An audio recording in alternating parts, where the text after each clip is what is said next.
দর্শক আসসালামু আলাইকুম। ইরান এবং ইসরায়েলের মধ্যে যুদ্ধ ব্যাপক আকার ধারণ করেছে। ইতিমধ্যে দুই দেশে ব্যাপক ক্ষয়ক্ষতি হয়েছে। দুই দেশকে প্রচুর পরিমাণে আক্রমণ করছে। ইরানও আক্রমণ করছে, ইসরায়েলও আক্রমণ করছে। কেউ কাউকে ছাড় দিয়ে কথা বলছে না। ইতিমধ্যে ইরানে মৃতের সংখ্যা ২০০-র মতো হয়েছে, আর ইসরায়েলে প্রায় ৫০-এর অধিক মানুষ মারা গিয়েছে। যদিও ইসরায়েল তাদের সঠিক খবরটা গণসম্মুখে প্রকাশ করে না।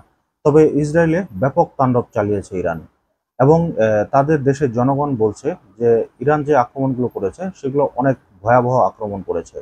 ইতিমধ্যে একটা চমক দেখিয়েছে পাকিস্তান।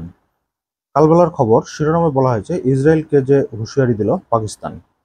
আপনারা জানেন যে ইরান এবং ইসরায়েল যুদ্ধে পারমাণবিক বোমা নিক্ষেপের একটা সম্ভাবনা রয়েছে।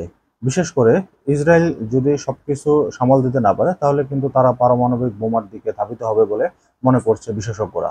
তবে এই ক্ষেত্রে পাকিস্তান যে কথাটি বলেছেন, ইসরায়েল যদি ইরানের উপর পারমাণবিক বোমা ফেলে, তাহলে পাকিস্তান ইসরায়েলের উপর পারমাণবিক হামলা চালাবে বলে জানিয়েছেন ইরানের এক শীর্ষ সেনা কর্মকর্তা। এমন খবরটি নিশ্চিত করেছে এনডিটিভি।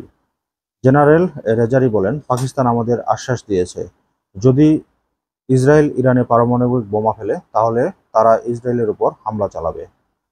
তিনি আরও জানান, পাকিস্তান ইরানের পাশে থাকার প্রতিশ্রুতি দিয়েছে এবং মুসলিম বিশ্বকে এক হওয়ার আহ্বান জানিয়েছে।